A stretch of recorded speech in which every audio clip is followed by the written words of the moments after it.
questions about my setup for my puppies. So let me start off with the incubator. They stay in this 24/7 until about a week and a half to keep them warm because Clefs needs to be in a very controlled environment.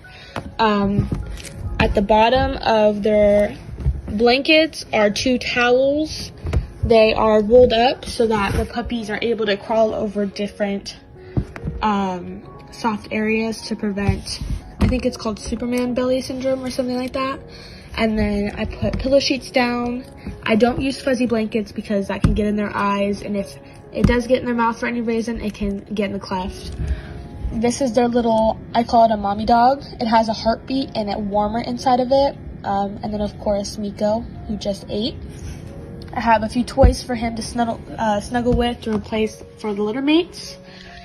Then before and after each feeding, they get weighed to see if their food needs to be increased or if their weight is getting increased too much, too little, just to keep really good track of them. This is my notebook for the Clefs. I write all of the weight down, including if the puppy poops, pees, and how much or how little. Then over here I have my wipes for stimulation, pooping and peeing. I have this little A&D cream, which I put on the butt and the willy after I poop and pee them. This keeps out hydration. Here. It prevents rashes. It seals out wetness to prevent infection and yeast issues.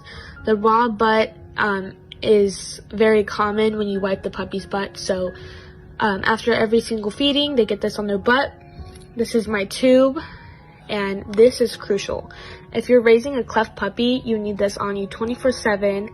If they aspirate for any reason at all, you need to put this in their mouth, suction it as quickly as you can to prevent any kind of aspiration, any kind of pneumonia, anything.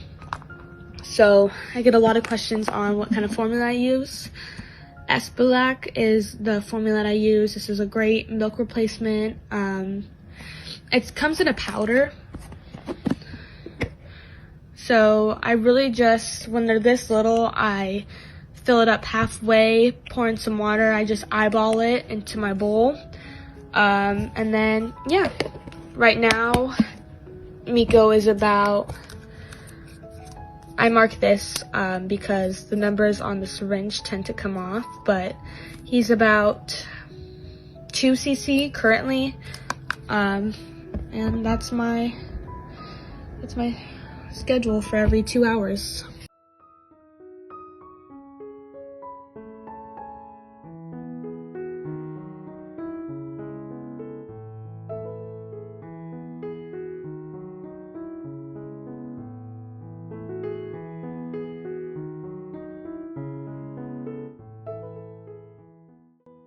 Hey guys, it's Kylie. Sorry for the lighting again.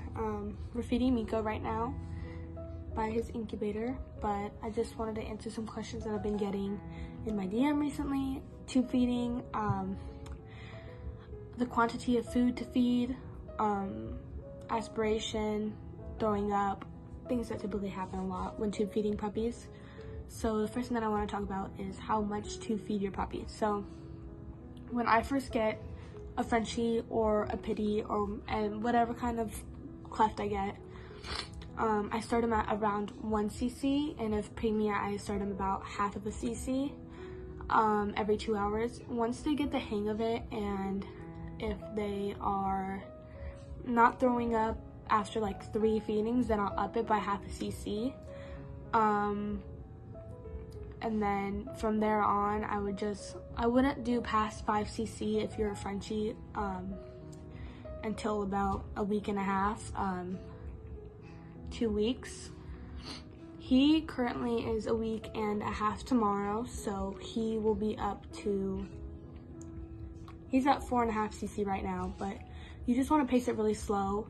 If you overfeed, it'll cause them to throw up, which goes straight into the cleft palate and into the lungs, which causes aspiration, or they can drown. So when that happens, this is what you're going to need. you're going to need this, and I use a cloth or a wipey. The first thing that I do is I'll immediately stick this into their mouth and wipe it out as quickly as I can. Then I stick this as far back in their throat as I can, suction it out, and repeat until I get nothing when I squeeze it out, and then into their nose as well, because the cleft connects itself to all of the areas. And then for aspiration, which is pretty common with them, and it causes pneumonia. I've never had a puppy get pneumonia, so I'm not going to answer that question if I don't have really any experience on it, because I don't want to give you guys false information. But what I would recommend is going to your vet immediately, and just getting some meds for them.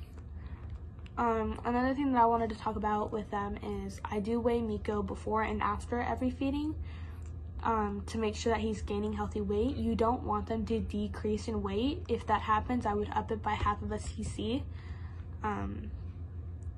Them losing weight is not a really good sign. Also, they need to be in an incubator or someplace warm 24/7, whether that's a heat pad, a heating lamp, an incubator, anything. They just need to be warm 24/7, especially because it's so crucial and you need to control their environment. They need to be secluded by themselves, away from other animals. They can't risk catching an infection. They can't risk being too cold. They can't risk pneumonia. They can't risk anything because they have a low immune system from the beginning, and they're malnourished. So that's what we just wanted to talk to you guys about a little bit.